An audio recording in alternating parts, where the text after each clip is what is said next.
blood, sweat, tears.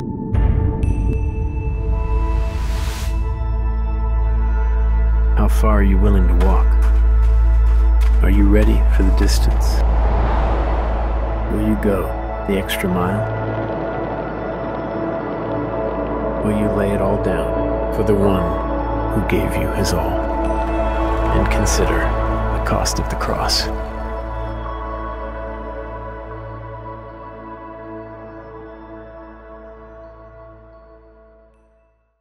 Okay, magandang hapon po sa atin lahat. Iyon. Sabi mo sa katabi mo, masaya ako nandito ka ngayon. Iyon. Tayo po ay nasa huling yugto ng ating seryeng Cost of the Cross. And talaga po na pinag-usapan po natin na ang paglakad sa Panginoon ay meron din pong kakibat na hirap. Tama po ba? Unang linggo, pinag-usapan natin the entering the narrow gate, na ang paglakad sa maliit na daan ay hindi po madali. But again, meron tayong kasiguraduhan na patutunguhan na maganda kasi po ito po yung daan patungo sa ating Panginoong Hesus. Second, pinag-usapan naman po natin about priorities. Na walang number one, we can forsake others, but the first priority na meron po tayo ay ang ating pong Panginoong Jesucristo. Kasunod, ang ating pamilya, ang ating trabaho, and ang ating ministeryo. Last week, pinag-usapan naman po natin denying yourselves.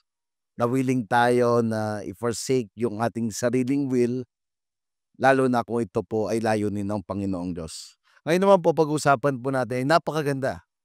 Kasi ang topic po natin ngayon ay pagharap sa pag-uusig o facing persecution. Sabi mo sa katabi mo, ikaw ay haharap sa pag-uusig.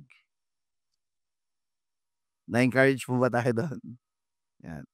Pagka po natin sinabing parang bilang isang disipulo ng Panginoong Jesucristo o tagapag-follow sa Kanya, kinakailangan po tayo na umarap sa pag-uusig.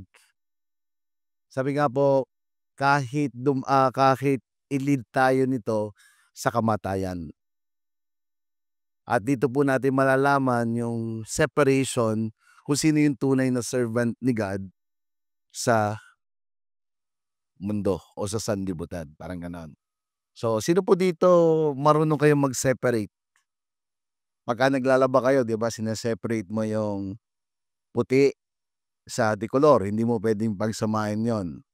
Same thing din po sa atin bilang Kristiyano. The persecution will give us sa atin na malalaman po yung tunay na identity na meron tayo. If we are truly a servant of God or tayo po ay makamundo. Inaanyahan ko po ang lahat na tumayo at atin pong basahin ang salita ng Diyos na may paggalang sa John chapter 15 verse 18 to 27. Sinabi pa ni Jesus, kung napupuot sa inyo ang mga taong makamundo, alalahanin ninyo na ako ang una nilang kinapuputan. Kung kabilang kayo sa kanila, mamahalin nila kayo. Pero hindi kayo kabilang sa kanila, kundi pinili ko kayo mula sa kanila, kaya napupuot sila sa inyo. Tandaan nyo ang sinabi ko sa inyo, walang aliping mas higit pa sa kanyang amo. Kung inuusig nila ako, uusigin din nila kayo. At kung sinunod nila ang aking salita, susundin din nila ang inyong salita. Uusigin nila kayo dahil sumasampalataya kayo sa akin at dahil hindi nila kilala ang nagsugo sa akin. Kung hindi ako naparito sa mundo at nangaral sa kanila, wala sana silang pananagutan sa kanilang kasalanan. Pero ngayon, wala na silang may dadahilan sa mga kasalanan nila. Ang napupuot sa akin ay napupuot din sa aking Ama. Kung hindi ako gumawa sa harap nila ng mga himalang kailanman hindi nagagawa ni numan, wala na sana silang pananagutan sa kanilang kasalanan. Ngunit kahit nakita na nila ang mga himalang ginawa ko, napupuot pa rin sila sa akin at sa aking Ama. Sa ginawa nilang ito, natupad ang nakasulat sa kanilang kautusan. Napupuot sila sa akin ng walang kadahilanan. Verse 26, pagkatapos sinabi ni Jesus, ipapadala ko sa inyo ang banal na Espiritu mula sa Ama, siya ang tagapagtulong nyo at tagapagturo ng katotohanan. Pagdating niya, magpapatotoo siya kung sino talaga ako. Kayo rin ang dapat magpatotoo tungkol sa akin dahil kasama ko na kayo mula pa noong una. Tayo po'y manalangin. Panginoon, marami pong salamat sa oras na to. Hinihiling po namin na sa aming pagbubulay-bulay ng iyong salita, Diyos na banal na Espiritu, gabayan mo po kami, buksan mo ang aming isipan, pukawin mo ang aming mga puso, na ito'y magbunga ng pagbabago sa amin, Panginoon. Dalangin namin na itong salitang pag-uusig ay tumingin mo sa aming mga puso at aming po itong ipamuhay. Panginoon, tinataas po namin sa iyo ang oras na to, na ikaw mismo ang iyong salita ang mamutawi sa aming mga bibig. In Jesus' name we pray. Let's everybody say Amen. Sige po, pwede na po tayo mga po. So John 15. Pagka po pinag-usapan po natin yung John 15, yung chapter 1 po nito, ay sinasaad po ng Panginoong Jesus yung relationship niya sa kanyang mga disipulo. Kasi po ito pong time na to, just like nagmamadali na po ang Panginoong Jesus na sabihin po yung mga pagpapaalala. Sino po dito, meron kayong mga magulang, pagkaalis na, ang dami ng mga tagubilin, di ba? Mga tagubilin, panay ambilin. So, si Jesus po nito ay nalalapit na po na siya po ay ipako sa cross ng Kalbaryo. Honestly, yung kausap niya po dito, yung 11 disciple. Wala na po si Judas nito kasi si Judas po nito papunta na po sa mga Pariseo para po sabihin na po na si Jesus ang na mahuli na po si Jesus sa pamamagitan po ni Judas. So kung makikita po natin itong verse 1 to 11, yung metaphor niya po dito that He is the vine and we are the branches. Na it talks about the relationship na meron tayo sa Panginoong Jesus. Na parang ang pino-point out niya dito, pag nawala na siya dito sa mundong ibabaw, again, He is the vine, He is the source of everything that we had. So yung relationship natin sa Kanya ay maging malago, at kung ito yung malago, this will be the source ng ating pagbubunga. Tama ba? Parang pag tinanong ko kayo dito, sino dito you feel love? Pagka pinag-usapan na si Jesus, mararamdaman mo na truly na ikaw ay minahal. Because He died on the cross for all of us. So kung ano yung meron tayo, it will end up na ito rin po yung ibibigay natin. So for Jesus, napakahalaga nung chapter 1 to chapter 15 verse 1 to 11. Then after po nun, after niyang establish yung relationship niya between his disciple, nung verse 12 naman po to 17, nagkameron po siya dito ng command. Nasabi niya dito, love one another as He has loved them. So ini-emphasize niya po dito na yung greatest love na ginawa niya sa parang yung greatest love ng isang kaibigan na even binigay niya yung sarili niyang buhay. So ang pino-point out naman niya dito, yung relationship between the believers. So sige nga, tingnan mo yung katabi mo. Pwede mo ba sabihin sa kanya na mamahalin mo siya katulad ng pagmamahal ni Kristo? Yon, sarap Every time we say dito po sa ating church that we are one big happy family. We need one another.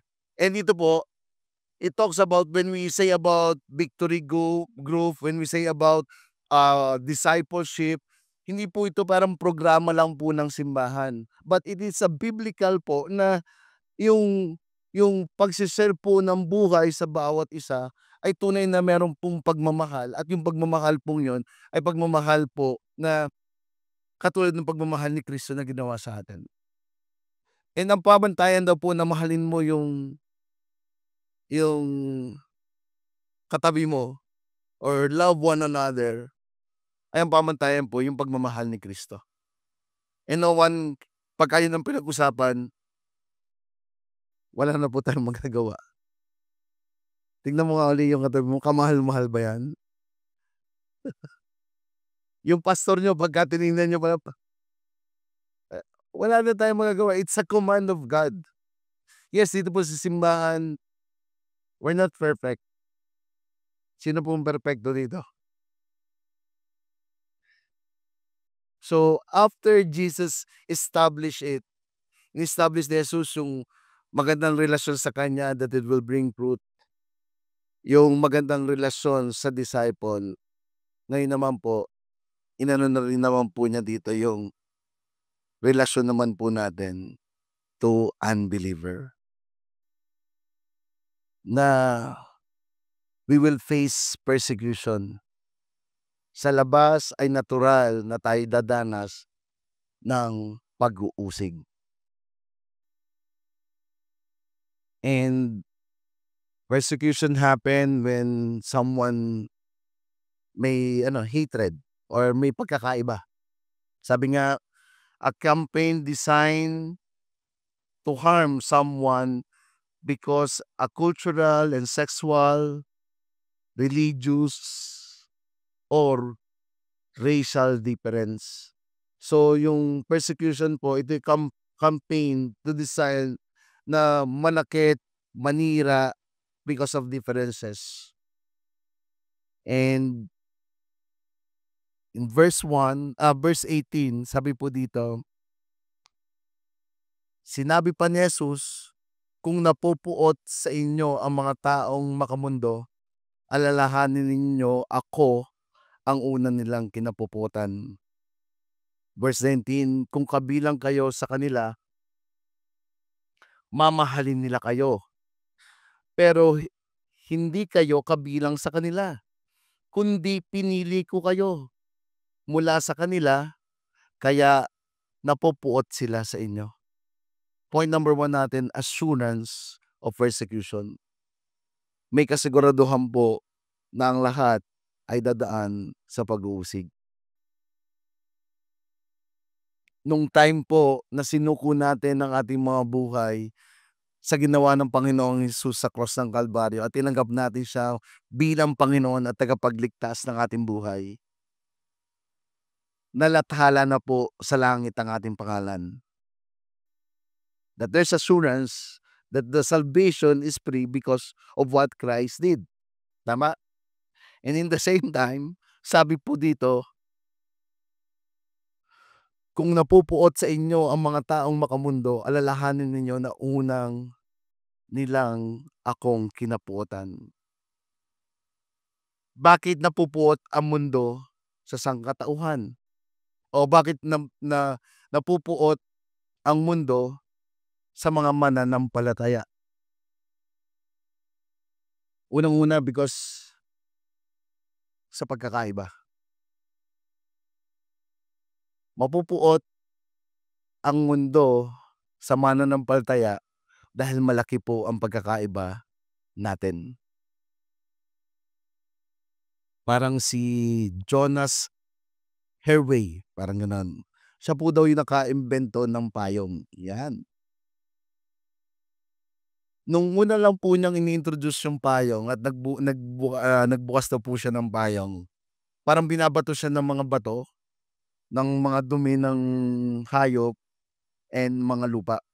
Bakit? Kasi kakaiba siya. Siya lang yung unang nagbubukas ng payong. I don't know kung Snow ba 'to, medyo English yung pangalan, eh. Snow pero he invented the payong. So dahil iba siya, there's a persecution happen. Same thing to us.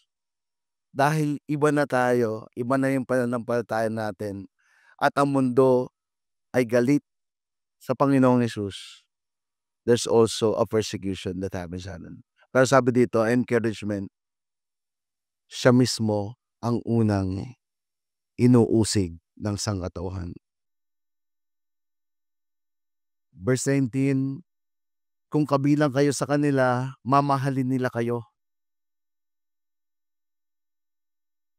Pero hindi kayo kabilang sa kanila.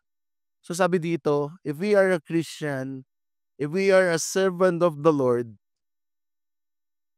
kung katulad natin sila, mamahalin nila tayo.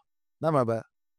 It means, parang ang point nito, kung walang dumadaang persecution sa iyo, kung every time you go to the world at ini-embrace mo pa rin yung desire of the eyes, desire of the lust, and pride of life, yung tinatawag pong kasalanan, again, sabi daw po doon,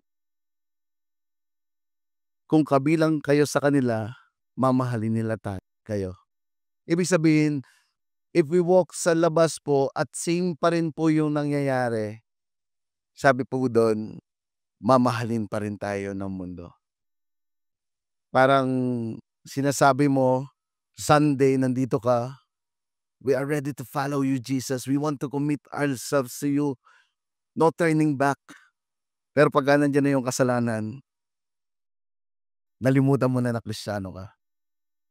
And sabi po dito, mamahalin ka pa rin ng mundo. Pero kapatid, hindi kayo kabilang sa kanila, sabi ng Panginoon. No. Hindi nyo na kailangan yaan. Kumbaga, kung ang sagot nila lagi ay yung pangangailangan ng tao, pero ang sagot natin is enough. Jesus is enough and all. Parang sa atin, sino dito parang minsan nakakaramdam mo ka ng mga sakit. In the name of Jesus, Jesus will heal me. In the name of Jesus will provide me. Jesus is enough. Parang gano'n, di ba? Kaya pagka nakinig ka ng mga unbeliever, hallelujah, hallelujah. Andiyan na si hallelujah. Si praise the Lord. For them, iba yung sagot nila. But for us, we know what is our answer. We are willing to deny ourselves. We are willing to walk into the narrow gate. We are willing to forsake others because our priority is Jesus.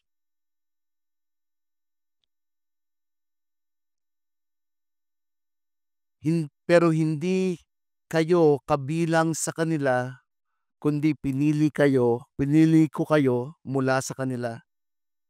Kaya napopuot sila sa inyo.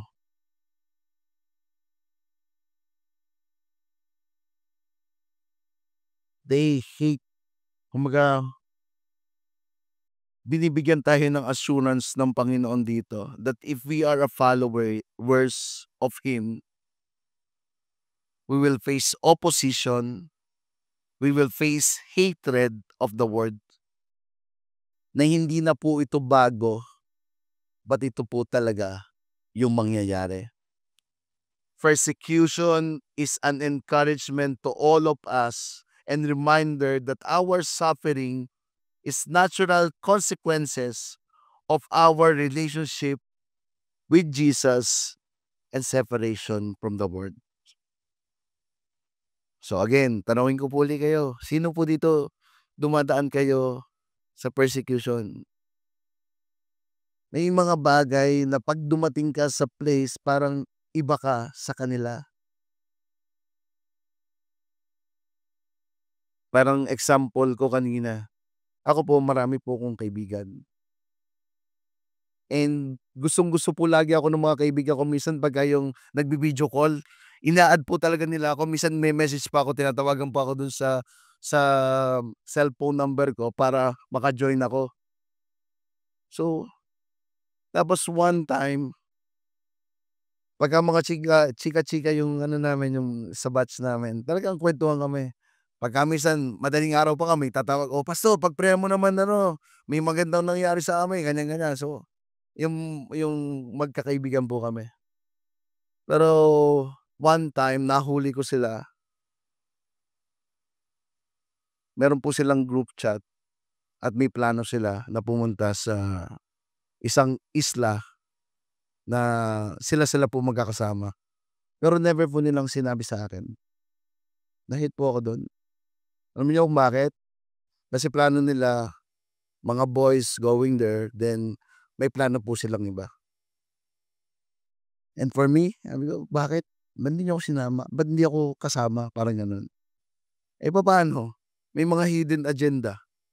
So, buti na lang kasi nakarating din sa "Pastor, gusto kong isama." Naku, maghanda ka, bibigyan ka daw. Napa-sign of the cross sa akin. And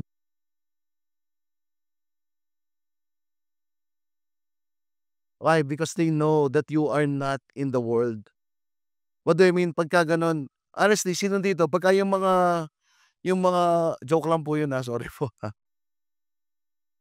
Sino dito yung gano'n? Pagka yung mga medyo iba na yung usapan, nare-reject ka na, hindi ka na kasama. And natural po yun. Kasi we are not living already in the world and we are separated. Inihiwalay na po tayo ng Panginoon sa kanila.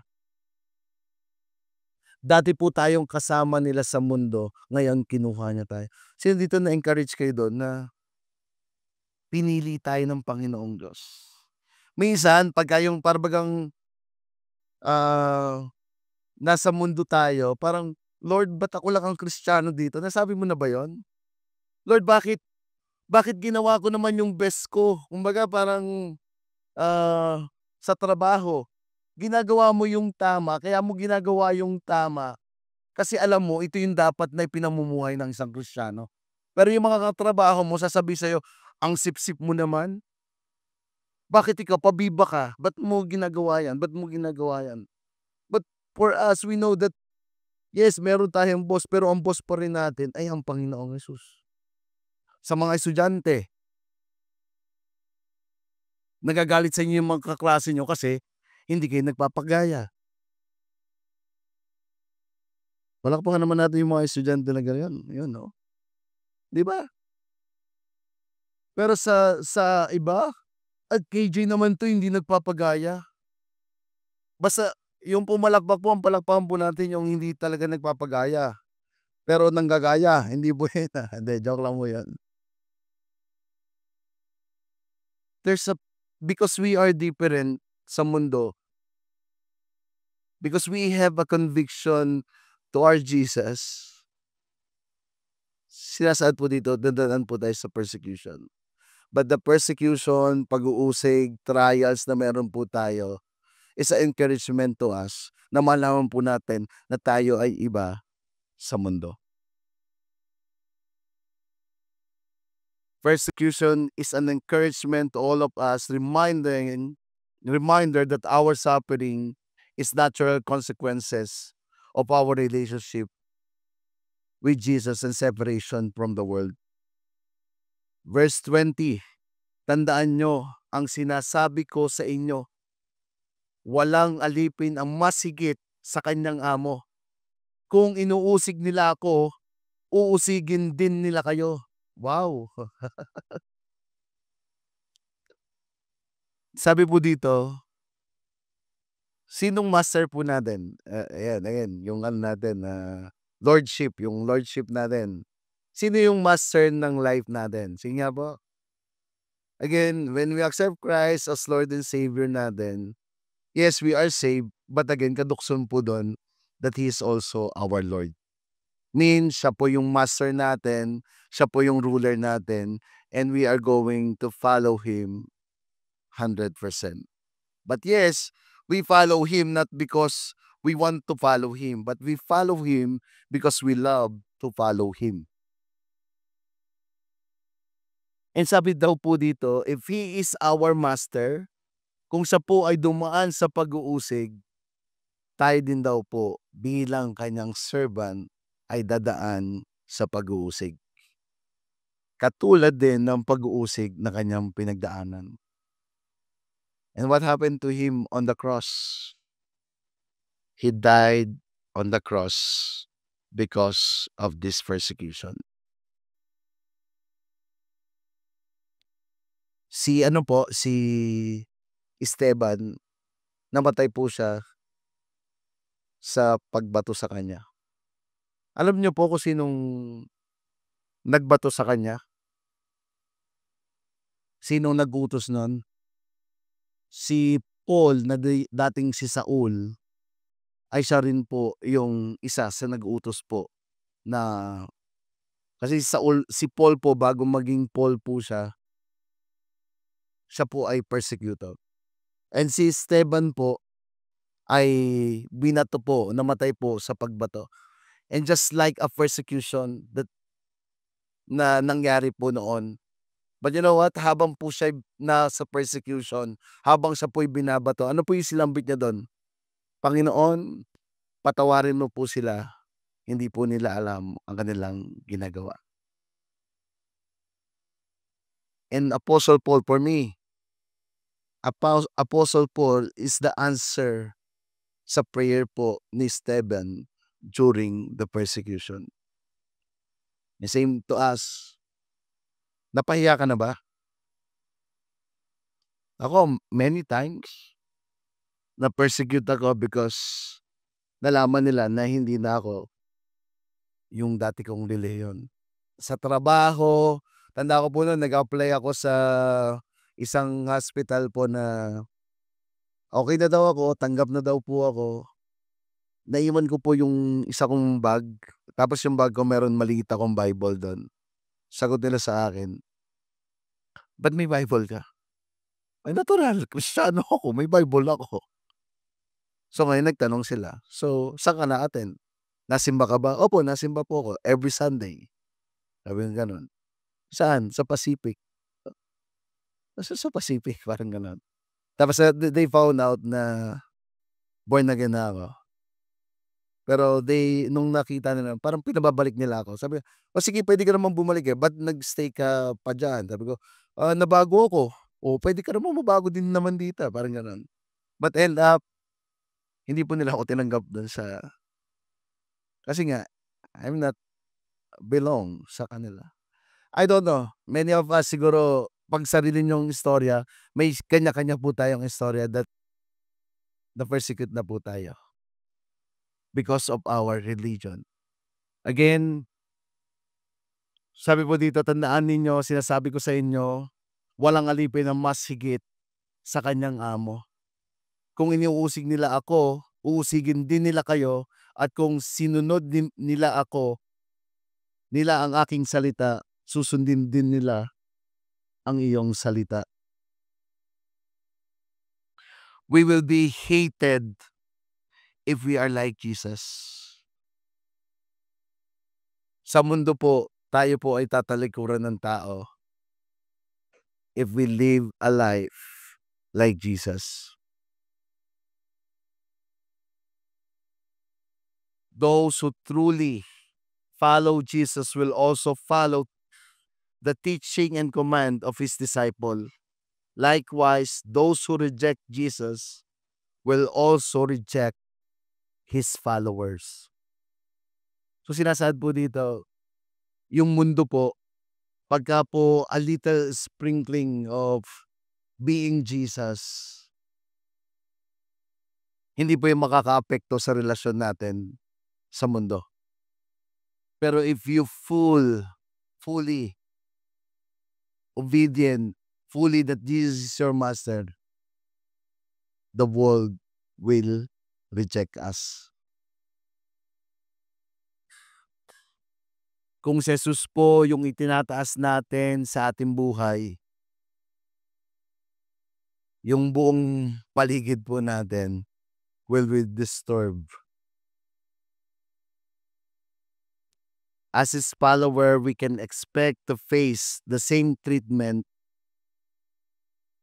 We can expect to face the same treatment Jesus received. Just as he was persecuted by the world, we too can expect persecution.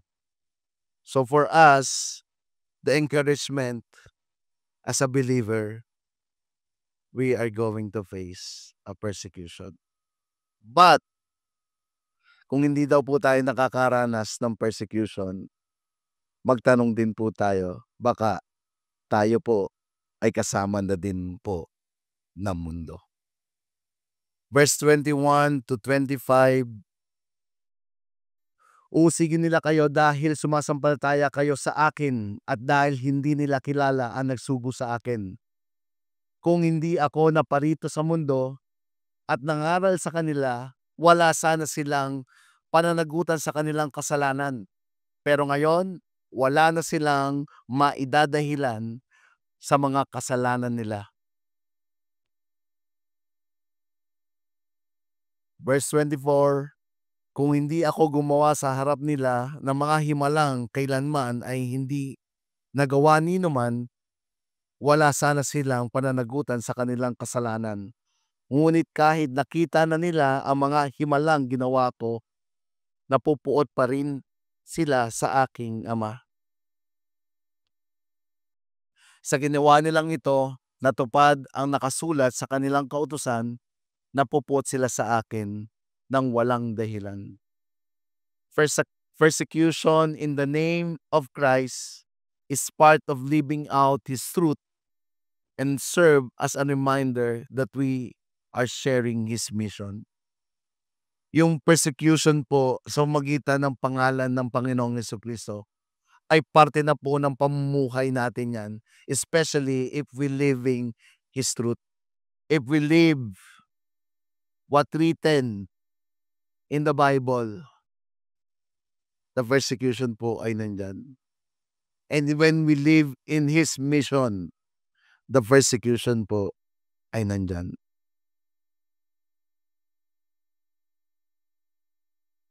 Tanong, did you experience persecution because of your faith? Paano ka nag-persevere? Nakaranas na po ba kayo na na-persecute kayo because of your faith? Ako po nung nagtatrabaho po ako, nag-apply po ako sa isang hospital sa Lucena. Hindi po ako licensed. But again, yung kasama ko pong nag-introduce din sa akin doon, parehas kami nag-apply. He's a top 7 board passer po siya ng PT. So ako po bilang Kristiyano, pumapasok po ako ng 8:00, lalabas po ako ng 5:00. And yung mga pasyente po namin, dahil Kristiyano ka na, sinesharen mo rin ng mabuting balita. So minsan, konting exercise lang, pero the Word of God will truly encourage them. Pero yung kasama ko, papasok ng 8:00, lalabas ng 10:00, papasok ulit ng 5:00 para mag-time in. So after 6 months, ito na, magkakameron na ng regularization. Nung nalaman niya na parang tagilid siya kahit siya ay top 7, kahit siya yung may lisensya, ginawan niya po ako ng issue na keso may nagreklamong pasyente, ganyan, ganyan, ganyan, ganyan.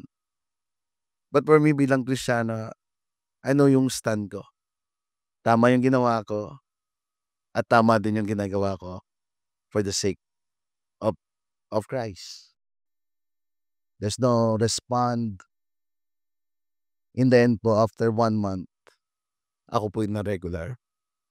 Siyempre, tatakot din ako. Siyempre, hindi ako lisensyado. But again, when I pray, Lord, you said that I am the head, I am not the tail. Lagi ko lang inaano yon.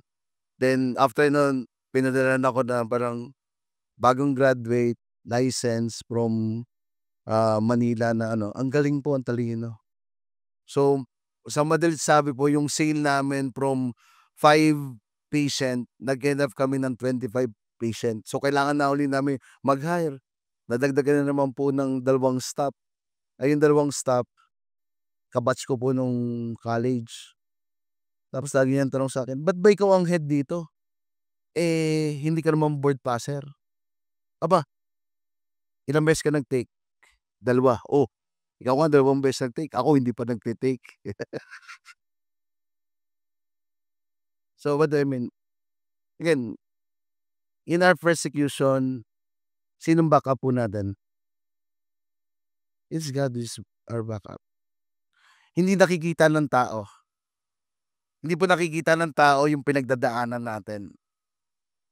Pero alam po ito ng ating Panginoong Diyos. And He is the one who will back up sa atin po. Gusto niya po ng encouragement. Sino po dito na-encourage kayo na bilang Kristiyano may persecution tayong pagdadaanan? Sige nga, pumalakpak nga kung kayo na-encourage. Yun! Salamat po parang we are in the same place. Well, mas ito pa po nakaka-encourage. Verse 26 to 27. Pagkatapos sinabi ni Jesus, ipapadala ko sa inyo ang banal na Espiritu mula sa Ama, siya ang tagatulong nyo at tagapagturo ng katotohanan. Pagdating niya, magpapatotoo siya kung sino talaga ako. Kayo rin ang dapat magpatotoo sa akin dahil kasama ko na kayo mula pa noong una. The God the Holy Spirit, same as God the Father and God the Son, will be in us. Pinangako po ng Panginoong Hesus sa kanyang mga disipulo, yes, aalis ako, yes, dadaan kayo sa mga matinding pagsubok, pero ang Diyos na banal na Espiritu ay mananahan sa inyo. Sabi dito, the God, the Holy Spirit who's in us will testify who Jesus is. Will reveal to us who Jesus is. Sino po dito nung naging Kristiyano ka dati, ang alam mo lang kay Jesus, Panginoon, parang lagi ka lang, parang humihiling ka lang sa kanya, parang genie. Pero habang tumatagal at tumatagal, nakikita mo na yun pala yung relasyon mo sa Panginoong Diyos. He revealed to you what happened on the cross, what happened on the resurrection. Ako po, minsan yung nagtuturo na po ako nung word, minsan dito mismo sa na-amaze ako, yung pala yung sa cross, parang ang cross talagang just like a diamond na marami kang makikita na bawat parte ng cross. Makikita mo yung essence nito. Sabi po dito, it will shows to us the God, the Holy Spirit will testify who Jesus will bring us, will teach us kung sino daw po si Jesus. Point number 2 natin, we have the Holy Spirit with us as we bear witness for Christ. Ang Diyos sa banal na Espiritu ay nasa atin sa pagiging po nating saksi kung sino ang Panginoong Hesus.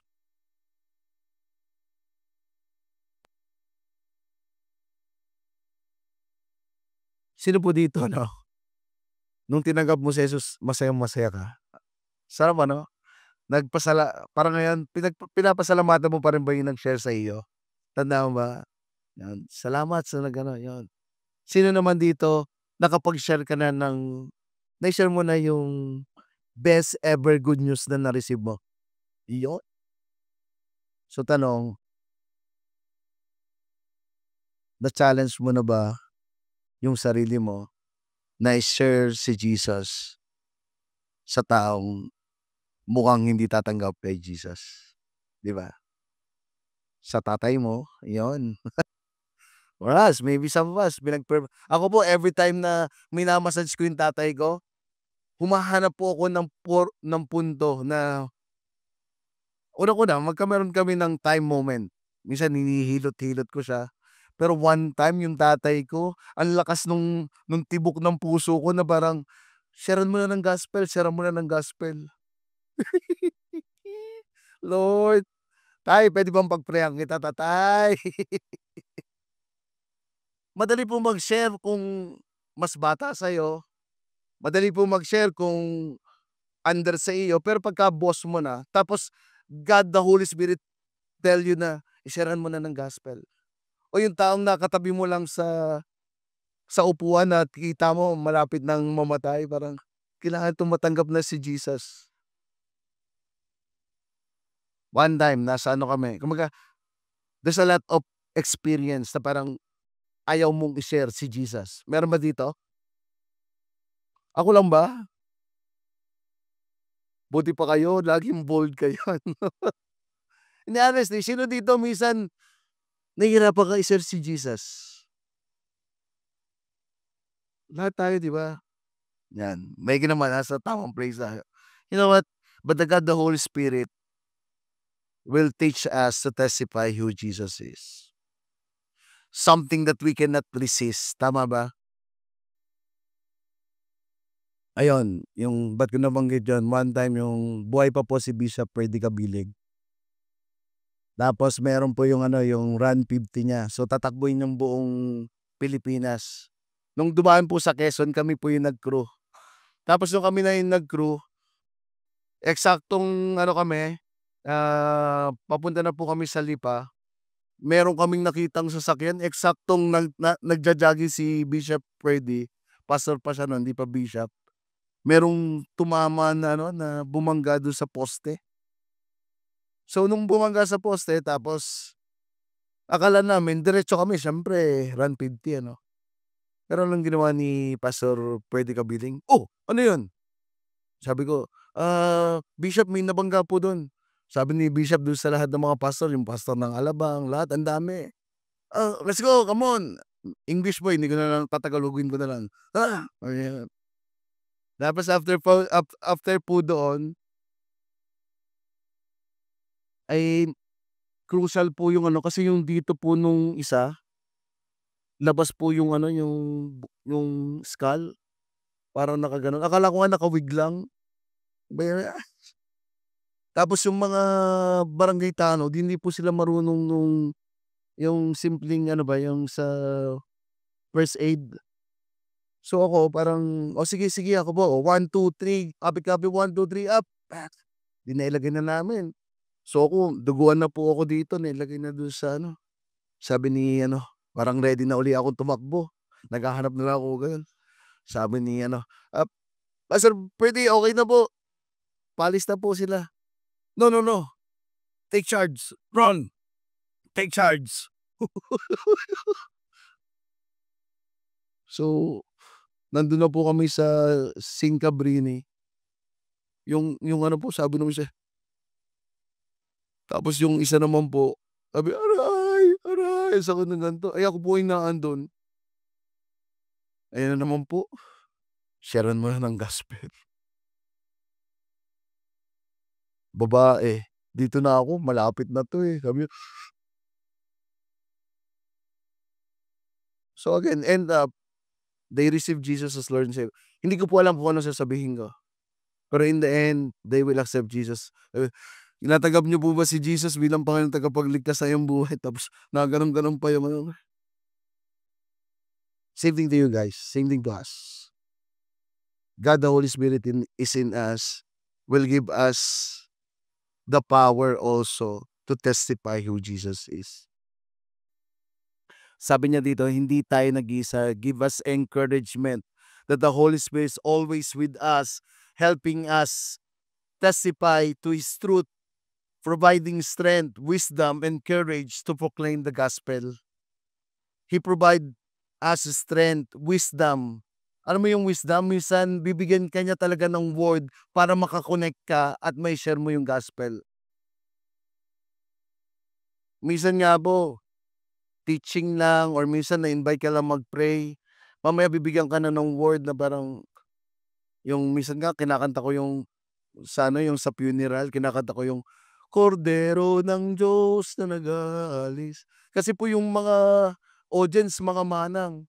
So when I sing that, yung mga manang na hindi nakikinig, ayos yun, pangit ng boses, and then.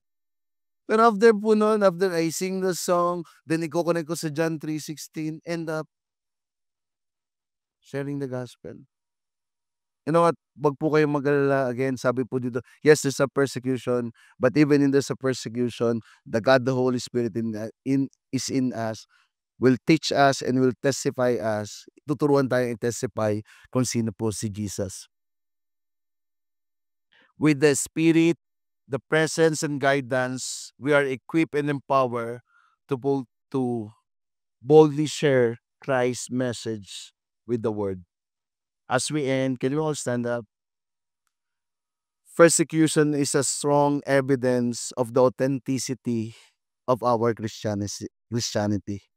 If we face persecution, it means tinatayuan po natin yung pagiging Kristiyano po natin.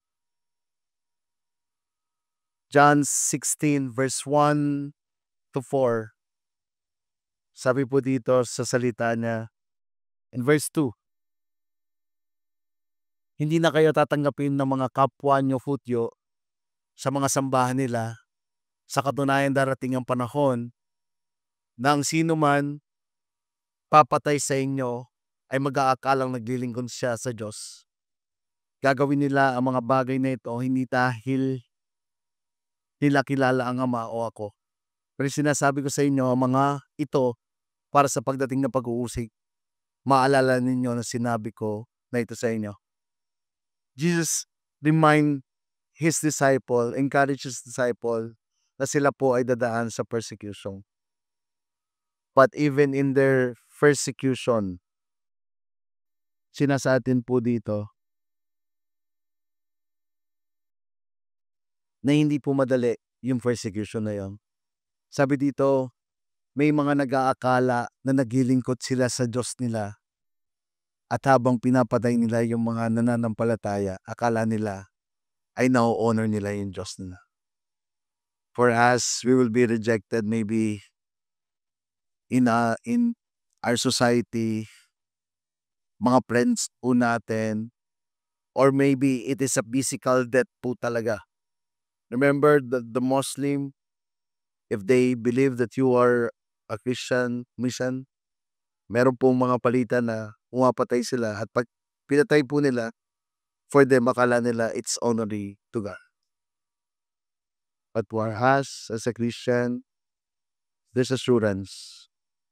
Even we face persecution in John 16 verse 33, sinasabi ko sa inyo ang mga bagay na ito para sa magkaroon kayo ng kapayapaan sa akin. Daranas kayo ng paghihirap dito sa mundo, pero magpakatatag kayo dahil napagtagumpayan ko dahil nagtagumpay na ako laban sa kapangyarihan ng mundo. Sabi ko dito again, if we face persecution, we can receive peace because napagtagumpayan na daw po ng Panginoong Jesus na. It is already done. When he died on the cross and he said, Tetelestai, sabi niya doon, tapos na. Ano man yung mga pag-uusig dito sa mundo, ano man yung mga pinagdadaanan mong tribulation, it is done. There's a peace. I already overcome it. But in the same time, not yet. We are living here in this world. Not yet finished. But totally, it is done. Tanong po, are we really committed to Jesus? Are we really sure that even there's a persecution happen, we will follow Him for the rest of our life? Like Apostle Paul said, for to me to live is in Christ, and to die is gain. The authenticity of being a Christian is the persecution happening in us. Let us pray. Lord, thank you that we are here. That we are here, Lord. Even we suffer in this life, we want to commit to you, Jesus. Even we are rejected because of you, Jesus. For us, it is an honor to serve you. Lord, thank you. Because today, into your word, we know, Lord, whatever we do is not wasted. Whatever we do, we know it is for you. Lord, thank you. We are recommitting ourselves to you, Jesus. Thank you, Lord, for dying on the cross to all of us. Lord, we pray that you always remind us how you really love us, what happened on the cross. That as a Christian, Lord, we are willing to deny ourselves. We are willing to carry our cross. We are willing to follow you, Jesus. We are willing to face this persecution. Lord, help us. Give us the motivation of your love.